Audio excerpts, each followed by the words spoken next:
வந்து பாத்தீங்க அப்படின்னா காலச்சக்கரத்துக்கு 9வது வீடு பாக்கியஸ்தானம். புண்ணியம் பண்ணியிருந்தா மட்டும்தான் தனுசு ராசி தனுசு லக்னத்துல பிறக்க முடியும். முற்பிறவியில அவங்க செஞ்ச புண்ணியத்தினுடைய பலன் தனுசு ராசி தனுசு லக்னத்துல பிறப்பாங்க. என்னங்க மேடம் இப்படி சொல்லிட்டீங்க, நாங்கெல்லாம் தனுசு ராசியில பிறந்து ரொம்ப கஷ்டப்படுறோம், தனுசு லக்னத்துல பிறந்து ரொம்ப கஷ்டப்படுறோம் அப்படின்னு சொல்றவங்களும் இருக்கீங்க. அது வந்து உங்களுடைய கிரக நிலைகளை பொறுத்து, ஜாதகத்தில் உள்ள கிரக நிலைகளை பொறுத்து. ஆனா இந்த தனுசு ராசி தனுசு லக்னத்துல பிறந்தவங்க குரு அந்த இடத்துல ஆட்சி ஆகிறார். அந்த இடத்துல எந்த கிரகமும் நீச்சமும் ஆகிறது இல்ல. அந்த தனுசு வீட்டுல எந்த கிரகமும் பகையும் ஆகிறது இல்ல. ஏன்னா அது 9ஆம் இடம் கடவுள். இப்ப நம்ம கடவுள் கிட்ட போய் கடவுள் மேல எனக்கு கோவம் இருக்கு, எனக்கு முருகன் மேல பயங்கர கோவம், நான் போய் சாமியை திட்டிட்டு வரேன் அப்படின்னு நம்ம போய் திட்டுவோமா? நம்ம அங்க போனோன்னே என்ன பண்ணிடுவோம்? எல்லாத்தையும் மறந்து முருகா என்னை காப்பாத்து. இல்ல நம்ம சிவன் மேல எனக்கு கோவம், என்னுடைய வாழ்க்கையில நிறைய நடந்துருச்சு, நான் சிவனை கும்பிட்டேன் ஆனா அவர் என்னை கைவிட்டுட்டார். எப்பவுமே கடவுள் கைவிட மாட்டார், இறைவன் கைவிட மாட்டார். நம்மளுடைய கர்மா அந்த இடத்துல கொஞ்சம் அந்த அருள் கிடைக்கிறதுக்கு இல்லாம பண்ணிடும், அவ்வளவுதான். அது மாறும்போது தசாபதிகள் மாறும்போது அதுக்கப்புறம் நமக்கு அது எல்லாமே கிடைக்கும். அப்ப அந்த கடவுள் கிட்ட போய் நம்ம சண்டை போடாத மாதிரி இந்த தனுசு ராசி தனுசு லக்னத்துல பிறந்தவங்க கிட்ட பாத்தீங்கன்னா எல்லாருமே இணக்கமா போவாங்க. பெரிய அளவுக்கு இவங்க சண்டை சச்சரவுகள் இந்த மாதிரியான விஷயங்களுக்கு இவங்க போகவே மாட்டாங்க. முடிஞ்ச வரைக்கும் 4 பேர் நல்லா இருக்கணும், 4 பேருக்கு நல்லது செய்யணும், எல்லாரும் நல்லா இருக்கணும் அப்படிங்கிற ஒரு குணம் இவங்க கிட்ட எப்பவுமே இருக்கும். ஆனா இவங்க எப்ப பாத்தீங்க அப்படின்னா இந்த தனுசு ராசி தனுசு லக்னம் மொத்தம் யாரோ ஒருத்தரை சார்ந்து வாழ்ந்தாங்கன்னா நல்லா இருக்கும். ஏன் அப்படின்னு சொல்றேன்னு கேட்டீங்கன்னா இவங்க லக்னாதிபதி 2ஆம் இடத்துல போய் நீசமாயிறாரு குரு பகவான், 4ஆம் இடத்துல ஆட்சி ஆகுது. அப்ப தாய் இப்ப தாய் வந்து எப்பவுமே அவங்களுக்கு ஒரு சப்போர்ட்டா அவங்க இருந்துட்டே இருப்பாங்க. அவங்க பேச்ச கேட்டா இவங்க ஜெயிச்சிருவாங்க. ஏன்னா அந்த 2ஆம் இடங்கிறது பேச்சு. அப்ப இவங்க வந்து என்னன்னா ஒரு பொருளாதாரத்திலே ஆகட்டும் கொஞ்சம் சிரமமான ஒரு சூழ்நிலையா இருந்தாலும் அவங்களுக்கு சப்போர்ட் பண்றதுக்கு யாரோ ஒருத்தர் இருப்பாங்க. அதே மாதிரி கொஞ்சம் ரொம்ப கவனமா இருக்கணும் இந்த தனுசு ராசி தனுசு லக்னம் மட்டும். 8ஆம் இடத்துல குரு உச்சமாகிறார். லக்னாதிபதி 8ஆம் இடத்துல உச்சமானா இவங்க சும்மாவே இருந்தா கூட பிரச்சனை தேடி வரும்.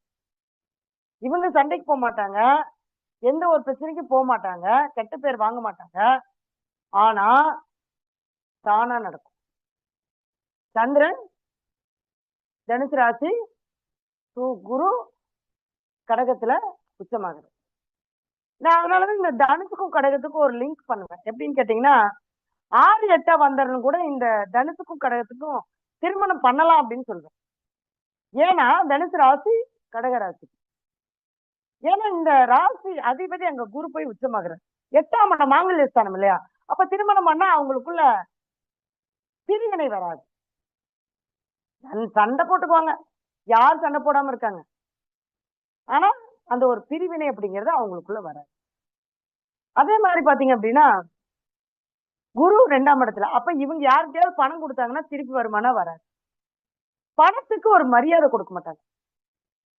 அதாவது பணத்துக்கு மரியாதை மீன்ஸ் என்னன்னா ஒரு இவங்க கிட்ட ஒரு 1000 ரூபாய் இருக்கு அப்படின்னா 1000 ரூபாய் தானே என்னத்தாயிரம் போகுது இந்தா, யாராவது கேட்டா இந்தான்னு தூக்கி கொடுத்துட்டு வந்துருவாங்க. அப்படி ஒரு குணம் உள்ளவங்கதான் இந்த தனுசு ராசி தனுசு லக்னத்துல பிறந்திருப்பாங்க. இவங்களுக்கு வந்து பாத்தீங்கன்னா இவங்களுக்கு கர்மாவே இல்லையானா கண்டிப்பா அந்த வீட்டுல எந்த கிரகமும் நீசமும் ஆகல பகையும் ஆகல.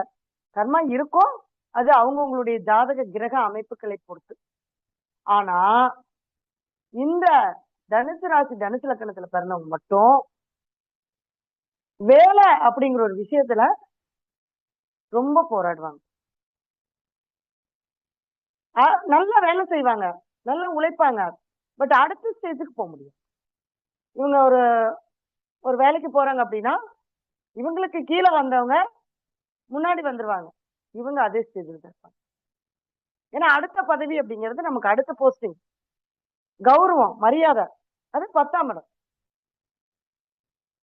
இப்ப 6ஆம் அதிபதி 10ஆம் இடத்துல நீசமாயிடுறாரு. அப்ப என்னதான் உழைப்புழைச்சாலும் இவங்க அடுத்த ஸ்டேஜுக்கு போறதுக்கான ஒரு தடை இருந்துகிட்டே இருக்கும். அடுத்து இந்த தனுசு ராசி, தனுசு லக்னத்துல பிறந்தவங்களுக்கு 9ஆம் இடம் சொல்லக்கூடிய தந்தை ஸ்தானம் கொஞ்சம் பாதிக்கும்.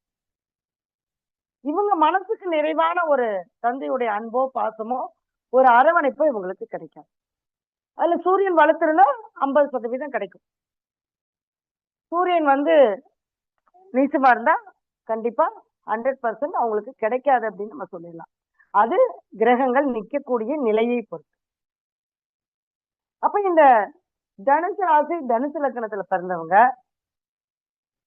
ரொம்ப கவனமா இருக்க வேண்டியது என்னன்னா, இந்த ஜாமீன் போடுறது, பணம் வாங்கி கொடுக்கறது, நானாச்சுன்னு சொல்லி இவங்க சொல்லி பணம் வாங்கி கொடுக்கறது, இந்த மாதிரியான விஷயங்கள் எல்லாமே இவங்களுடைய கர்மா அங்க வேலை செஞ்சுக்கிட்டே இருக்கும். இவங்க அப்படிதான் போய் மாட்டிக்குவாங்க. பெரிய பணத்தை, அதுவும் இந்த குரு திசை, குரு புத்தி, குரு அந்தரம், குரு 6, 8, 12ஆம் இடத்துல கோச்சாரத்துல வரும்போது, இந்த மாதிரி ஏதாவது ஒரு கடன் வாங்கி வட்டி கட்ட முடியாம ஒரு சொத்தை விக்கிறது, இந்த மாதிரியான விஷயங்கள் எல்லாமே அவங்களுக்கு. அதே மாதிரி குழந்தைங்க பிறந்ததுக்கு அப்புறம் இவங்களுடைய வளர்ச்சி நல்லா இருக்கும். ஏன்னா 5ஆம் அதிபதி 2ஆம் இடத்துல உச்சம். குழந்தைங்க பிறந்ததுக்கு அப்புறம் பொருளாதாரம், பணம் இது எல்லாமே கொஞ்சம் அவங்களுக்கு ரொம்ப நல்லாவே இருக்கும். ஆனா 5ஆம் அதிபதி 8ல நீசமாயிறாரு. இப்ப காதல் சம்பந்தப்பட்ட விஷயங்கள் இவங்களுக்கு கைகூடாது. அப்படி மீறி காதலிச்சு கல்யாணம் பண்ணிக்கிட்டா குழந்தை பிறந்ததுக்கு பின்னாடி அவங்களுடைய வாழ்க்கையில அந்த கல்யாணமே, காதலே ஒரு கசப்பான ஒரு சம்பவமா அவங்களுக்கு மாறி. இதுதான் இந்த தனுசு ராசி, தனுசு லக்னத்துல பிறந்தவங்களுக்கு உண்டான அவங்க அனுபவிக்கக்கூடிய கர்மா. சரிங்களா? இவங்க வந்து எப்பவுமே பாத்தீங்க அப்படின்னா, மார்கழி மாசம் மார்கழி மாசம் திருச்செந்தூர் முருகப்பெருமான வழிபாடு பண்ணிட்டு வந்தாங்கன்னா ரொம்ப நல்லா இருக்கும். இந்த மனசுக்குள்ள இருக்கக்கூடிய அந்த பயம் போயிரும். போய் கடல்ல குளிச்சுட்டு குறைஞ்சபட்சம் ஒரு 40 நிமிஷமாவது குளிக்கணும். அவங்க குளிச்சுட்டு அந்த திருச்செந்தூர் முருகப்பெருமான வழிபாடு பண்ணிட்டு வரும்போது இவங்களுக்கு அவங்க நினைக்கக்கூடிய விஷயங்கள் எல்லாமே நடக்கும். அடுத்தது என்ன அப்படின்னு பாத்தீங்கன்னா, குருவாய் இருக்கிறவங்கள யாரோ ஒருத்தர் எடுத்துக்கணும். அது இல்லாம தாய், அம்மா பேச்ச கேட்கணும். அம்மா பேச்ச கேட்டா இந்த தனுசு ராசி, தனுசு